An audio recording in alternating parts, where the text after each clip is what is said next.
Luke, many congratulations. What a comeback. We saw by your celebration just how much it meant to you, but try and put that into words for us. Yeah, it's really hard to put into words. You know, I was absolutely rubbish there. There's no denying that. It wasn't my best performance. The point breaking before I started wasn't the best thing, was it? Playing with a different set of darts, you know, obviously it really didn't work for me. You know, you can see on the stage I tried changing flights and stuff, nothing was working. So it's them set of darts that really have won 3 majors for me, and I had to put them in the case. So yeah, it wasn't easy for me. And then having about 99% of the crowd against me was quite tough as well. But I dealt with it in the end. That was one of the toughest games I've ever been involved in, to be honest. But win or lose that game, I would have took a lot of experience from that and a lot of knowledge when I have to go through that again. But I felt like I dealt with it well. You know, I didn't react until the end because I think they deserved it in the end. You mentioned the preparation there. You looked dead and buried at one point in that 5th set. So how did you summon up the belief and the quality to get yourself out of trouble? I felt dead and buried. I really did. I felt that way. I felt, you know, there was nothing coming back. I wasn't even showing signs of a comeback. You know, in the sets that he was winning, I wasn't really pushing him. I wasn't really, you know, throwing out great darts. But, you know, you get where I've got to, you know, being world number 3. Sometimes it hits the back of your mind. You think, you know, you are where you are for a reason. You have to show some sort of resilience. You have to show some sort of grit. And you know, I want to keep progressing. These things they happen, in your career. Not everything's rosy. Sometimes you have to work harder than ever, and you have to get through these games where they're not going your way. But you know, I could have hit 110 average there. I feel just as good walking off with a 91 average. So you know, I'm through to the next round, and I can change things now. You've had an unbelievable couple of months, winning 3 big titles. Without that experience, do you believe you'd have won that game? Probably not. You know, I think I've gained a lot of experience, and that's credit to the PDC, because I think there's been a few players that are saying that we don't play enough tournaments. I think we play enough tournaments. There's a lot of tournaments we play in, so don't worry about that. I think it's just a matter of you have to, you know, get yourself into that next level of getting into every tournament, because if we had more tournaments, I can't see where they go. So there is a point there, of course, but you know, I think we're playing so much, and us, you know, at the top 8, you're playing so many tournaments that you're playing in different scenarios. All these experiences, they just help you. You know, the last 2 years I've played in so many European tours, World Series, major tournaments, pro tours. Everything just adds to the knowledge bank, and you know, that's another one that will help me in the long run. And to win the biggest titles, you often have to overcome real adversity. Could we be looking back at this in maybe a week's time as a defining moment? Yeah, you could do, of course. I mean, if I carry on playing like this, I won't be world champion. It's pretty simple as that. Someone will catch me out and they'll beat me. But now I can go back to my original darts and go back to the normal ones. Who knows, I could reignite and start playing really well. I might play really rubbish. That's the great thing about darts, no one knows, do they? But big win for myself there. It allows me to keep the dream alive, and we're going to the next one, not remembering what's happened tonight, and hopefully it goes a lot better than it did. Thanks, Luke. Well done. Thank you. Luke, many congratulations. You talk about the equipment there and obviously going to get that dart repointed. Can you get emotionally attached to the equipment? Is that a good or a bad thing? Yeah, I mean, it's not emotionally attached. I think it's just a set of darts that have won me pretty much everything in the last 2 years. So it's not an emotional thing. It's just a thing that it's a set of darts that wins me everything. So in your mind, you want the throw-down darts, don't you? So yeah, it wasn't the greatest thing. And when it hit the board, it didn't even hit a wire. It just went in the 25, just throw at the bullseye, and the dart just come back at me. You know, the point didn't hit a wire or anything. So strange situation. Something I've never had to deal with in my life before, but in my mind I was thinking, get through the game and then you can sort it out, but that didn't help me at all. You know, my mind was everywhere tonight. You know, it wasn't focused like it should have been, but you know, how I can get that dart sorted, and next round I'll be back to my original set. So do you believe in fate? But last year Michael Smith was 3-1 down to a German as well and found a way to win, and you've done exactly the same, and we know what happened with him. Yeah, I do believe in fate, but I think that you know, you have to be careful not to think about, you know, all these things, because I've got 4 incredibly tough games to go yet. So, you know, fate is one of them things, but I think I'll look at it as if I win, then fate took its course. If I don't, I'll be back the next year to come back and try and win it then. But my whole career don't define this, you know, the next couple of days or the next 7, 8 or whatever, 9 days, whatever it is. You know, I've got a great career ahead of me if I work hard, and nothing relies on these next 9 days. I've had a great year, proud of my achievements, but obviously I'm going to go hard and try and win it.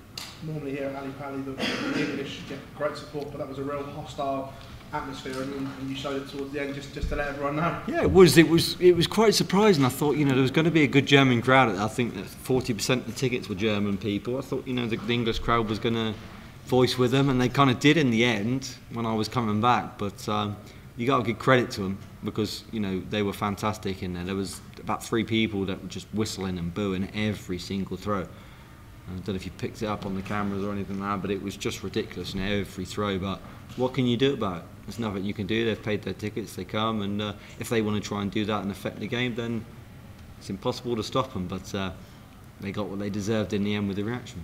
Congratulations. Thank you, Phil. Luke, how did you manage to keep your composure in those pressure moments, especially with the crowd reacting the way they were? I don't know, to be honest. I felt really nervy in the end. You know, when I went 3-all, I felt back in the game then, and back in the game from nowhere. You know, I didn't feel like I was anywhere near even, you know, possessing a charge to come forward against him to even stand a chance of winning in one more set. So when I was 3-1, 1-0 down, you know, sometimes people accept defeat. I didn't, but I just thought, you know, there's nothing coming back, and I wasn't like challenging him any legs of the game. You know, I wasn't like hitting 11 darters to, you know, say there was a sign. There was no sign, but I think over the last few months I've showed a lot of grit and determination in so many games I've played in, and I've just showed it once again. And I think that is, if you ask me what was one of my best traits, I'd say that was it. You know, a lot of grit and determination to come back from the brink of defeat. Did it against Peter Wright in the Grand Prix. And I did it against Gerwyn in the Grand Slam. So these are all experiences that if I didn't go through them, might not have helped me in the game tonight. When it went 3-all, did it feel at all like the tide had turned, the momentum was on your side or not? Yeah, I mean it did. I felt like momentum was on my side, and then all of a sudden you feel like, well, now you can win the game. You know, and then when I won the first leg in that set, then you know I start feeling a bit nervy because you feel like you've got a chance all of a sudden then. But when I was like 3-1 down, you didn't feel like there was a chance. So then all of a sudden the pressure comes on you. And I felt like I dealt with it well. Ricardo played really well because obviously the crowd were quite, well, I say quite much more on his side. And then when they're on your side so much, it's kind of hard because it puts pressure on you to start performing. But you know, I coped really well, and I'm really proud of myself for that performance on the comeback.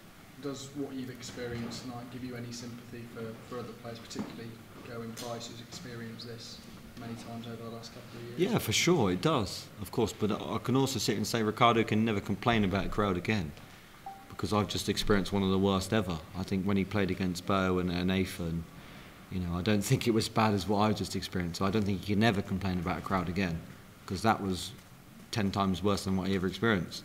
But it will take a lot from it as well, because I think he'll realise that, you know, he's got a good following, good support, and if he has a crowd against him, he's just got to do what I did. Don't react until you've won the game, and then you can give it to them against the crowd that are giving you everything. But it's a massive stepping stone in my career. It's another thing ticked off. You know, a game where I felt out of it, and I've managed to pull it back again. Thank you, Luke. Thank you. Luke, what's it say about your mental strength that, say, compared to 12 months ago, that you had everything going on with the crowd, point snapping, that you were still able to come through when you felt like you was giving nothing back, to come out there and talk to us as the winner? Yeah, I mean, it says a lot about the character that's in my game. I'm still, you know, new to this in a way. I think it's like my 6th year as a professional, so I'm still learning. You know, I think a lot of people expect a lot from me so early on in my career, but you know, I'm still learning. 3-time major champion in 6 years is something that I probably would never have ever thought. So I don't want to get too ahead of myself and start thinking, oh, this is the year I have to be world champion. You know, maybe I am putting too much pressure on myself, not from the media, on myself. But you know, I've had a lot of, you know, the first game is just one you want to get through. Second game, dart, you know, I've not had the ideal prep, have I really? So hopefully everything goes a lot better in the next game, and everything, you know, the preparation does. We know that with some players, if the crowd get on their back, they can react sort of throughout the match. How difficult was it to try and block it out and bottle it up and not let it out until the very end after you got over the line? Yeah, it was really tough. I wanted to give it to him every throw to him, and every leg I won, I wanted to give it to him back. But we've seen from many occasions that doesn't help your case, does it? So that's another thing that comes with experience. You know, watching and knowing that you know, if you start reacting, it never ends well, does it? So in the back of my mind, I'm just thinking, win the game, and then you can give it back to them a little bit. And I hope they enjoyed it, because they deserved it, the amount of abuse I got from them. But that's part and parcel, and I suppose this is what the game's come to, and we just have to embrace it. And if they do give you that bit of abuse, you give it back to them at the end. We know that you planned on playing with new equipment in 2024. Does the struggles with new equipment tonight maybe change that a little bit? I mean, that's one of them things I haven't guaranteed I'm going to do. That's just something I'm going to try out. You know, I've got some new darts that are a bit more grip on them, and they feel great. I really like them from Red Dragon, so I'm going to give them a go. You know, for a week or 10 days, and if it ain't what it wants to be for me, then obviously I'll stick with the originals. So, you know, these are a set of darts though that have won me many major titles. But it gets to that point where you think, is it worth breaking what ain't broken? Have we seen people in the past that have changed equipment and all of a sudden it's not worked out well for them? So, you know, I think for me, winning titles and not like royalty from I don't know what that was then. So yeah, you've got to. Sorry, I was throwing you. Tried to put you off in here. You German.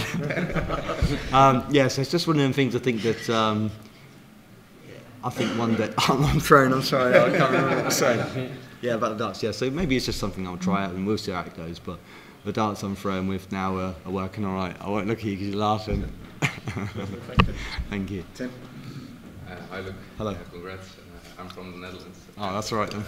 We're writing about you as the big favourite, and we told Michael and Gerwyn also, we asked him how is it to be not the favourite, and he said to us, ask Luke and he will say my name as the big favourite of the tournament. Is that true? I'm the favourite. I'm not going to repeat what he wants me to say.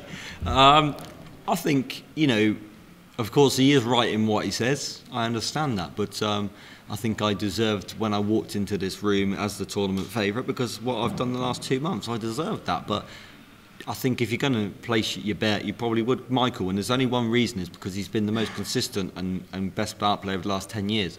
You know, if you're going to rely on someone to perform, you know it's going to be Michael, because he's a very reliable performer, isn't he? He 9 times out of 10 he plays a fantastic tournament. For me, you can have 7 or 8 times out of 10 that I'll perform in that tournament. So of course, you know, you're going to go with a reliable player, but for me, I feel like I deserve that tag. Probably ain't got it anymore because I've been rubbish, but you know, I'm still in the tournament, so it doesn't bother me whether I'm favourite or 10th favourite. I can say you're still the favourite. Thank you very much.